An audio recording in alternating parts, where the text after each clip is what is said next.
So, good afternoon, everyone. I hope you are well today. I will start and the staff will follow. The General Assembly is today hosting the high-level meeting to commemorate and promote the International Day of Multilateralism and Diplomacy for Peace. In her remarks, the President of the General Assembly explained that multilateralism is the only way possible to solve global challenges. Ms. María Fernanda Espinosa also stressed the importance of dispelling myths such that multilateralism leads to less sovereignty for national states.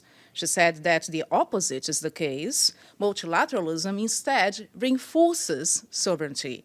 The President of the General Assembly recalled that in September, most of the world leaders who spoke at the General Debate clearly expressed their support for multilateral diplomacy.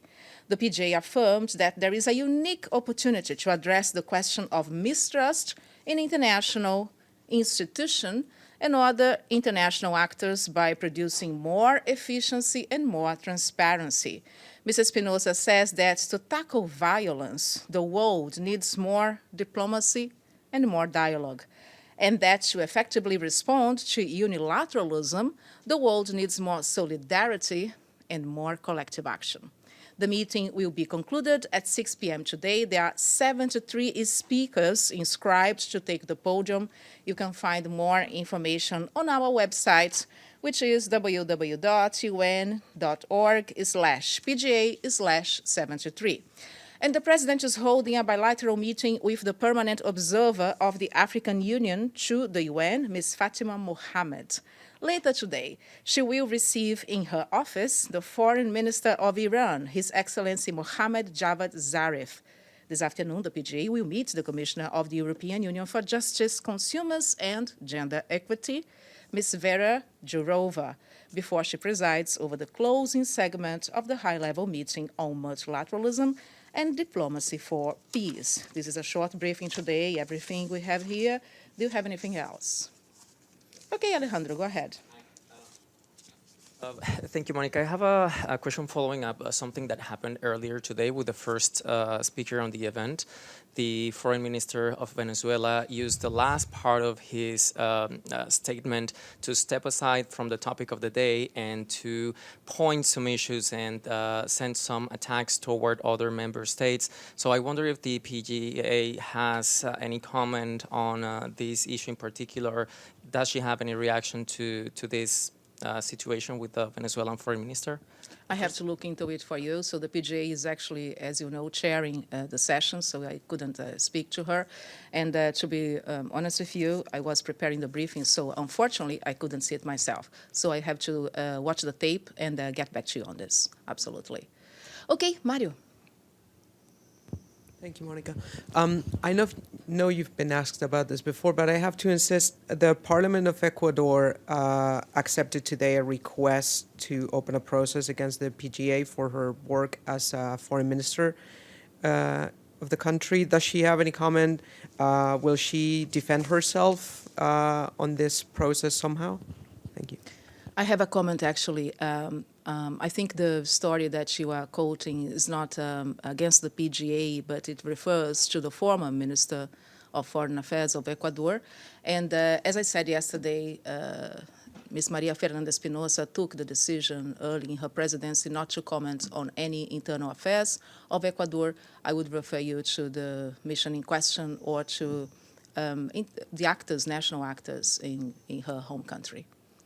Yes, I saw, yeah, you. Go ahead. Mm-hmm. Sorry, Claudia Torrens, Associated Press. Any comment on the walkout that several countries did today while the foreign minister of Venezuela was speaking? Some members of the Lima group left while he was delivering his speech. Yeah, I have actually the same answer I just gave to Alejandro. I have to look into the tape and get back to you on this. I haven't seen it myself. Okay, anything? Mr. Abadi, welcome back. Thank you, Monica. We missed you here. Thank you very much. Today, the General Assembly is discussing multilateralism and the culture of peace. What does the President expect to come out of it concretely?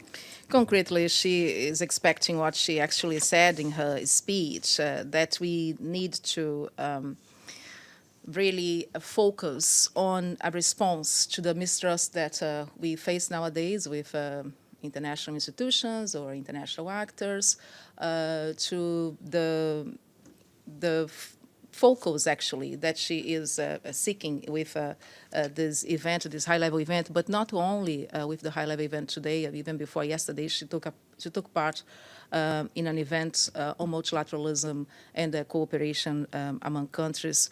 That it is time to focus on collective action in order to tackle collective and global challenges.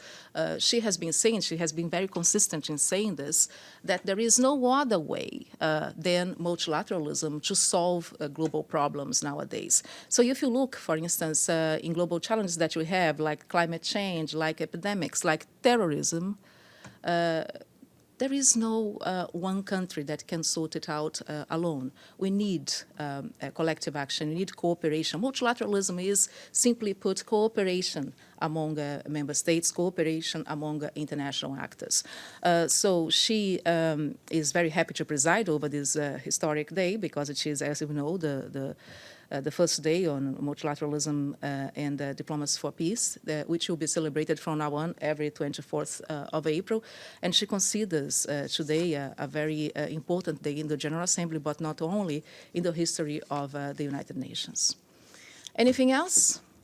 Okay, so I will wish you a very good afternoon, and staff will follow. I see you tomorrow. Thanks.